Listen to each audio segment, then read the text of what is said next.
We've all been there, looking at your schedule for the week and internally groaning at the sheer number of internal meetings you've had in your calendar. Meetings, half of which, if we're honest, probably could be an email or a Slack message. Meetings that interrupt your workflow, prohibit deep work, and pile on more after each one ends. It's like you and your team are on a never-ending merry-go-round of death by meeting, which is exactly why I wanted to record this episode. To help you break free from the meeting malaise and give you some tried and true tactics to make your meetings more meaningful, effective, and momentum building. How does that sound? Great. Let's dive in. Welcome to the Biz Doctor Podcast, my love letter to business owners the world over. I'm your host, Lauren Goldstein, award-winning business consultant and advisor fondly nicknamed the Biz Doctor by my clients.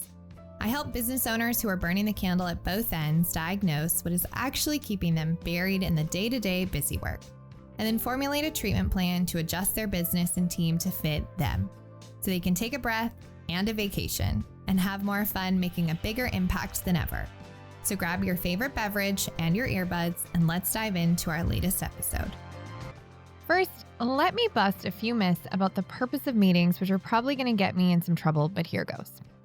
In my personal opinion, meetings are not for general status updates or meant to be everything but the kitchen sink. Allow me to elaborate on this. Oftentimes, when I'm advising a company, I see a lot of meetings where one person is bringing updates for someone else to review, and well, that's it. That's all there is. This is not effective. Don't get me wrong. We need updates on what's going on, but they don't always need to be a meeting. Effective meetings are made for resolving tactical issues, blocking progress or causing friction in the business, and planning and working through strategic priorities. The other side of this coin is what I see too many calling leadership meetings, where, pardon my French, everyone and their mother is on the call talking around in circles about what is going on in their department, which is relevant to maybe, 25% of people on the call. I know you know what I'm talking about. So without further ado, how do you make the most out of your meetings? Well, Patrick Lencioni, Cameron Harold, and myself are going to clue you in on what makes meetings effective, and coincidentally, save you hundreds of hours a year. So first, get crystal clear on what the purpose of the meeting actually is. What I love about Patrick's approach to meetings is he breaks them down into 4 types. First, you've got the daily check-in, 5 to 10 minutes max. They're stand-ups, they're purely administrative.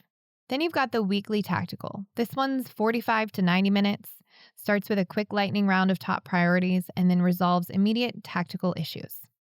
Then you've got your monthly or ad hoc strategic meeting. These are 2 to 4 hours on 1 or 2 big topics that shape the business. And then lastly, you've got the quarterly offsite, a chance to step back, assess strategy, team performance, and plan priorities coming up. Why I love this is because it solves one of the issues I see a lot, mixing tactical with strategic and ending up with very little progress. When you know what kind of meeting you need, you can get laser focused on what the defined outcomes are and the next steps you want to see as a result to keep momentum going, which are 2 keys to every effective meeting, as my friend Cameron shares in his book, Meetings Suck. Now, here's the bit about meetings that I have found adds a little je ne sais quoi and makes them even more helpful. It's 3 questions I ask in my one-on-ones because, as you've heard me say hundreds of times, your number one job as a leader is to create other leaders. And in doing so, my job as the big boss is to remove as many impediments to my team's success as I can. And I can only do that if I know what the heck is going on the ground level. And these questions answer that. So here they are. What's working well? What's not and causing friction or frustration in your role? And where do you need support? The reason these open-ended questions make all the difference is because it shows you very clearly what you need to do more of, what you need to prioritize to improve or fix, and lastly, it helps you keep a pulse on how your people are feeling, since they are your greatest asset. It also helps you see where there might be some cross-department breakdowns that need to be addressed. Now that you're armed with this information, you can rally the troops and schedule a tactical meeting to solve these things ASAP, or a strategic meeting for longer-term solutions and shifts. Now let's talk about measuring what matters. Back to status report meetings. It is important to have your pulse on the business, but checking the right vitals is what is going to make the difference you are wanting to see. For example, if the vital sign you're always checking is revenue, I've got some bad news for you. Revenue is a lagging metric, and its fruits are the result of what was planted before and depend on your sales cycle length. With that in mind, go upstream to something that's more controllable and quantifiable, like sales calls booked, sales calls held, etc. Look for what is actually going to show you a trend or a pattern before you see it on your P&L. A different example might be in operations or fulfillment. Maybe it's amount of orders shipped, how long it takes to process orders, those kinds of things. The point I'm hoping you are seeing is that it is critical that you know what the metrics of success are that you are measuring. That way you can clearly see when things are improving or starting to slide so you can address them ASAP. If you don't clearly define what you're tracking, then you won't know if you're on track or not. I'll give you one more example to drive this home. One of my clients hired me because they wanted to scale and tune up their business for acquisition. As it turns out, the real issues lurking under the surface impacting sales and their goal of acquisition was hiring and retention. Specifically, the metrics of success my client had in mind were directly counter to what the recruiter he hired had in mind. He wanted to hire the right people who would grow and stay with the company for at least a year. However, the recruiter's top metric wasn't retention. You want to guess what it was? It was the number of people in the new hire class. You see the issue? So every week, when they would have their quote-unquote status meeting, they were growing more frustrated with each other because they had metrics that didn't match. And more to the point, her metric was doing far more harm to the business than good. Sure, 1 in every 50 was a match, but the amount of time and money they wasted on those 49 that didn't last a week, I almost had a heart attack when I actually dug in and saw what was happening. See, that's the thing about meetings. When they're done well, when you know what you're measuring and why you're having the meeting, they help make sure that you stay on track and continue the momentum. And things like this don't happen.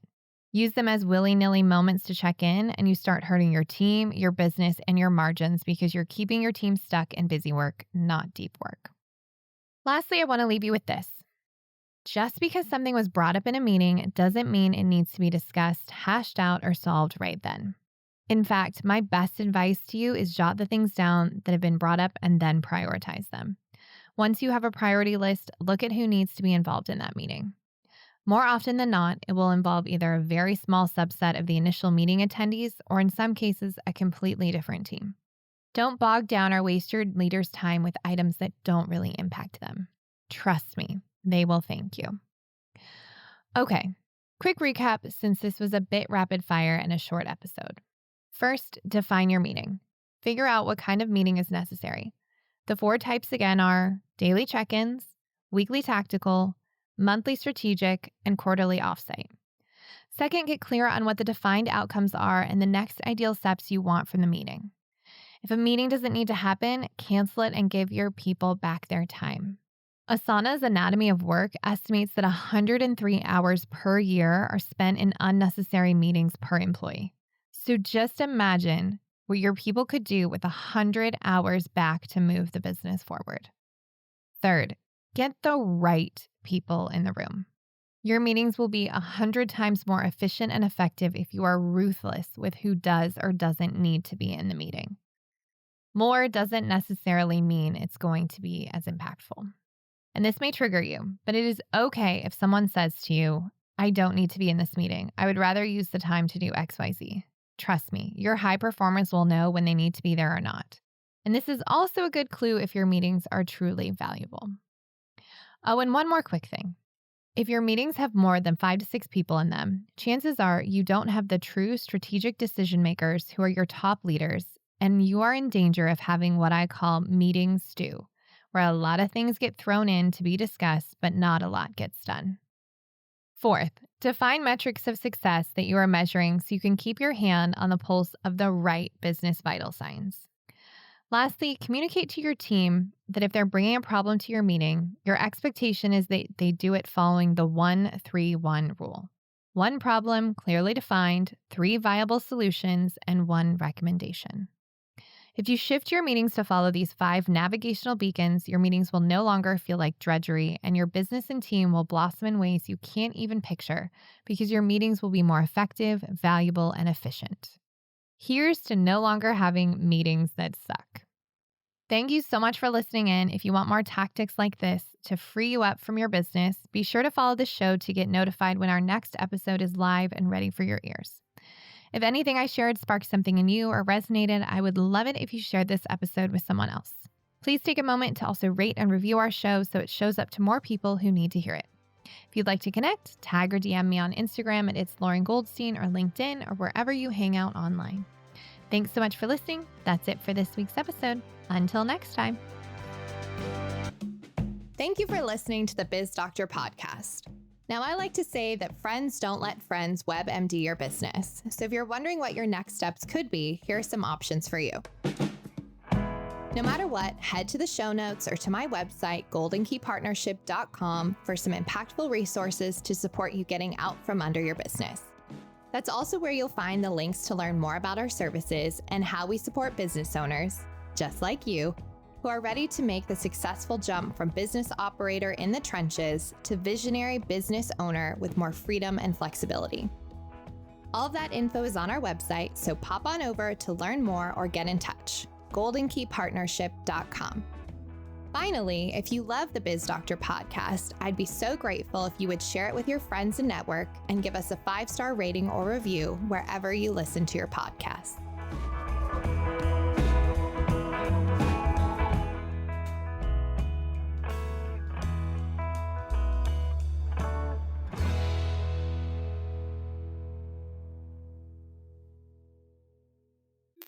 An original from Story Studio Network.